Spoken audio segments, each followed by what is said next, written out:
welcome to Out and About. My name is Vanessa Victor. Today we're at Terrence Lounge where we're interviewing a young architect and interior designer. So stay with us, we'll be right back. Welcome back to Out and About. I'm at Terrace Lounge with Lolande Lema, an architect and interior design. Welcome, Lolande. Thank you. We'd like him to tell us, first of all, how did you become an architect? I was pretty good in physics and mathematics back in high school. And I thought to myself that architecture is more of a free career that a person can take. So I ended up studying it in Germany. And it's been pretty interesting so far. Obviously, plenty of other options that you could draw from architect. Why interior design? I basically wanted to do high-end structures, which is basically skyscrapers. You see a few of them in town. But the thing about interior design is that it's a concept within an enclosed space. And that's very important for people to understand that wherever you enter or wherever you reside in, you must be comfortable, you must be able to understand the surroundings. One of the biggest factors is functionality within that surrounding. Let's say, for example, you enter a building and you don't know where the toilets are, see? You don't know where the staircase is, or you don't know where the elevator is. So it's important to have that structure placement so that it's clear and it functions. For those people who don't really understand what interior design is, how would you put it in simple layman's terms? It's basically designing the inside of a building. That ranges from flooring, type of materials that you're using, the ceiling. Sometimes you might want to put gypsum, sometimes you want to put wood. So it varies from different types, depending on the type of building that you want to design. So would you describe yourself as design-oriented or technical? I'd say both. It's a bit difficult to tackle that because when you're thinking about the design part of it, you're thinking colors. Creativity. Exactly. You're thinking types of chairs, for example, you know, like these armrests, what kind of material you'd want to use. Wallpaper versus exactly. See. But when it comes to the technical aspect of it, you know, you're thinking about when it comes to lighting, for example, you know, is it energy saving?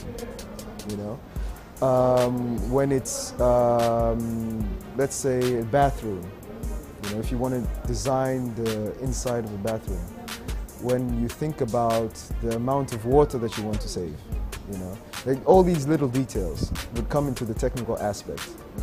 Plus, you know, in our country, we do tend to think about budgeting a lot. So you see, so that's very important. Yeah. You know, you wouldn't want to put tiles where you could save and put carpet. How would you inspire clients to take you on as their interior designer? Well, I'd say I'm young, so I'm still getting into the business. But what's very important is for people to understand about the importance of the professionalism within interior designing, and the fact that you just can't do something yourself. I have an example. There was a showroom that I was supposed to design, and the client had a very specific idea of what he wanted to do. But once I talked to him, there were a lot of loopholes, you know, because you think about the movement within the facility, exactly, within the floor. You'd also think about natural light, you know. So there are these basic aspects that people tend to forget that people have to consider. Me being a woman, I know if I was to design, whether it's my house or anything, I want it a specific way. And if I was to take you on as an interior designer, I'd expect you to, despite how it ends up, my vision has to be in there. So how do you do that without losing who you are as a designer? One of the most important things is that you have to listen to the client. Once you understand what the client wants, you can filter out the necessary things and the things that might be a little over the top. You know, a client might have a small budget, but might want a chandelier. You know, so you'd have to consider that. Yeah. You know, could you make the chandelier possible for the client, or is it a bit difficult? So you'd always have to understand what the client wants and be able to go step by step in the process of the design, so that at the end the client really gets what they request. So is time a factor when you're doing like when you're working? Yes. So you set deadlines for yourself. You have to be done by a certain point, or does that depend on the person you're working with? Well, sometimes a client might give me a specific deadline, depending on the size of the project. If I'm working on a small project, the client might say, oh, take your time and we can discuss this as time goes along. Maybe my budget is not so secure yet. But if a client says, for example, I want this in 1 month, what I would try to do is finish it within 3 weeks, because obviously the client would then be happy. But customer satisfaction is very important, because then it creates a name for yourself. Word of mouth is a very big way to spread your business in this line of business. So especially in Barcelona. Exactly. What has been your biggest challenge since you started? My biggest challenge has been the fact that the client really doesn't understand what you're about to do or what you're about to design. I'd say another challenge is that the client doesn't understand the 3D perspective, like the view of what you recreate. Another challenge would be, it's not so much with the budget, but sometimes the client would not understand why it would cost so much, why it could cost little. And sometimes a client would want a contractor to also do the design, so like give the finished product. And that is a problem sometimes, because I'm a designer. I'm an architect, interior designer, but I am not so much as a contractor. So I get someone to do that contracting for me. So sometimes when it comes to the prices, it might be a bit difficult for them, so they take someone else. So in the end, what I design and what the finished product looks like is not the same. So that might be a little bit dampening to my goal. And what has been the best thing that has happened since you started? The best thing is always, as an artist or as a designer, is to see things come to life. Like here at the Terrace Lounge, this is something that I did, and my clients are happy. They get customers. Business runs smoothly. We get a few minor problems here and there, which is unavoidable, but I guess that's what makes me happy, when you see a product come to life. Presentation is key. You're a very dapper looking young man. Thank you. Presentation is key when you're out there presenting yourself to other people. How does that affect your lifestyle, I would say? Always having to be on point. It's important to look smart. The simple reason is because when you're meeting a client, they're basically handing over a very big project, at least to them, which would mean that they've sometimes made savings, and that's not little money. Yeah. And they expect you to be at least on the same level of understanding, the same social level. So that becomes a bit of importance when you're meeting the client for the first time. Build the first Relationship. impressions, Exactly. I'd say, the first impression, which will get you towards getting the actual contract. Exactly. Done. It's important to look presentable, so that as soon as you meet the client, the first impression is that, oh, okay, it's a person who looks civilized, mature. I can sit with him, I can share my ideas with him, and we could work something out. I'm sure you've had a situation where you've had to work with difficult personalities. Happens. Tell me about that, an instance, and how you handled it. I wouldn't mention any names. Please, no names. I met one client who wanted something very specific. He wanted a warehouse, but in the same process, he wanted a showroom for glass appliances. So that would mean windows, doors, and etc. The biggest problem that I faced with him was that, first of all, he didn't understand what interior designing was about, so I had to convince him. Second of all, he wanted proof that that was possible. And that you were legit. Exactly. And that took a little bit of convincing, because in most cases when you're trying to talk to a person like that, especially a person who thinks that they know more in that line of business than you would, because they're basically older, that was a bit of a challenge. How often do you find yourself having to explain to a person that, okay, interior design, this might be your preconception of interior design, but this is what it actually is? All the time. I guess it comes naturally now, because a lot of people don't understand why they have to give out the money to design a certain space. Yeah. Because they could think that, okay, I can just go to a store, or I can go to a showroom or a supermarket, pick out this, pick out a few items, place them somehow, and then it makes sense.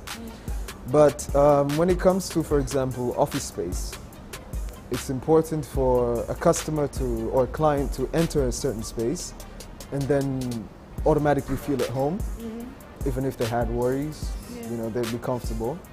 So that's very important. Another important thing is functionality. You know, when you're thinking of a carpeted area in a place where you could have a lot of, you know, spills, or for example in a restaurant, you know, it makes sense. Exactly. You know, cleaning a carpet is an enormous amount of trouble, and so all these little details. You know, you first have to really explain to a client about the general concept of the design, and then make them understand that it's important for them to take that into consideration. What's maybe an important goal that you've set for yourself, that you've given yourself a timeline that you want to accomplish it by? I'm starting a company. It's called In Designs, and basically what I'd want to have or achieve is that if a person is sitting at home thinking of, maybe let's say that he's in need of an interior designer, and they call up someone, the first person that person should name is me. That's what I'd want. Lolande did not study architecture in Dar es Salaam or Tanzania. Could you tell us a little bit about that? One thing that I learned when I was abroad, especially because I lived by myself, I had the chance to learn a lot of things, travel a lot too. And whilst you're traveling, you meet a lot of different people. You meet doctors, you meet pharmacists. I mean, it's very broad. Yeah. So one thing that I really liked was Renaissance art, which is from Florence, and Da Vinci, Michelangelo, all those, they came from there. And one part of my life really wished that I lived in that time, because with technology these days and I don't know, traffic and all these things that, you know, all these things that really get you crammed up, you don't really have the time to, you know, expand your mind and try out new things. And you're basically within this circle, this vicious circle of trying to get money and trying to establish yourself vigorously. So I guess what helped me was the fact that I had the time to learn new things. So what would you like our viewers to know, either about you or about what you're passionate about, anything? I like to do a lot of things. I used to be a very sporty person. I like fashion. I like to dress smart. I think I said that. Technology is moving really fast these days, so I like to keep in touch. Also pretty spiritually intact. I'm a Christian, so I always go to church. I mean, that's also important. I think it's very important, I'd like to also say this, that it's very important to, as we're getting older, as us youngsters would say, because we're still young, it's important to have that balance between the physical, emotional, spiritual, social, all these aspects. You always have to keep them in par so that in whatever you do, you're always focused and you always produce good results. You mentioned books in terms of how you've slowed down. You have a passion for books, but you've slowed down. We have that problem in our country. So do you have any ideas on how we could motivate our younger selves who are coming up and don't probably have the opportunity or the technology to be able to read? Because these days a book, you can get it on the internet or wherever. How do you motivate a person? I would recommend schools to really push that. One thing that I remember is that when I was back in school, Reading was a subject. I used to like Shakespeare, for example, you know, but that was a bit over the top. That was a personal thing. But there are most books that are interesting to the general public. I mean, when it comes to students, and I would also think about these bazaars and events that children can just go and, you know, get free books and start reading and tell each other about, you know, about stories and simple stories. You know. Exactly, competitions, writing competitions. There used to be that back when I was in school, but that could also be a key moment in, you know, returning back that phase whereby children would really like reading books, you know, the Hans Christensen books or local books. People need to be aware that I love books, and my passion for reading started when I was a really young age, and I can't imagine trying to start reading right now. It would be, I just can't imagine it. So I think it's something that you need to develop for children when they're younger. Yes, definitely. It's easier for them to follow through on something that they already know. Definitely. I mean, if we had more writers who would write more local stories or more tribal stories from the rural areas, you know, and find a way to make them interesting, you know, to make them captivating, so that, you know, you'd ask yourself, would I want to go to Facebook, or would I want to finish this book? You know, that's what kids would want to should do. Stay with me as I take you to entertainment news, the latest, what's been happening in the week, and we'll be right back. UNICEF Tanzania officially appointed Bongo Flava star Mbwene Isaya, better known as AY, and former Miss Tanzania Faraja Kota Nyalandu as National Goodwill Ambassadors for UNICEF Tanzania's End Violence Against Children campaign. They both pledged their support for the End Violence Against Children campaign and expressed excitement about the honor to lend their voices to advocate for child protection. Last week, President Kikwete had a meeting that put a lot of things in motion. Through him, international R&B star Usher Raymond will be visiting Tanzania in July. Apart from inviting Usher Raymond, host Terrence J will be attending Tanzania's Film and Art Conference. Our president was also in talks to have Trey Songz come to Tanzania. Miriam Makeba's estate is taking legal action against the organizers of landmark exhibition Rise and Fall of Apartheid. They accuse the International Center for Photography of violating copyright laws by commercially showing an image taken in 1955 for Drum magazine bearing Makeba's likeness without her consent.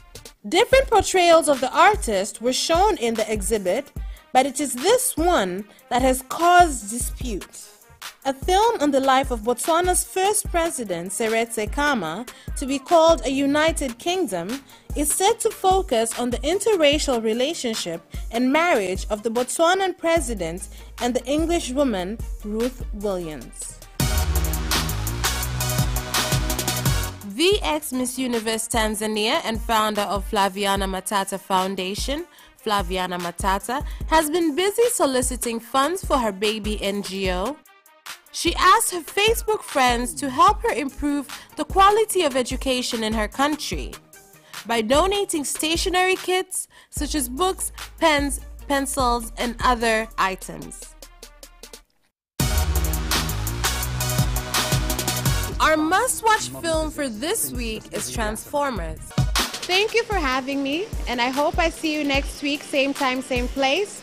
All the information on how you can contact me, contact the show with your suggestions, your thoughts will be on the screen right now. So do let me know what you think, where you think I should go. Good night, and I hope to see you next week.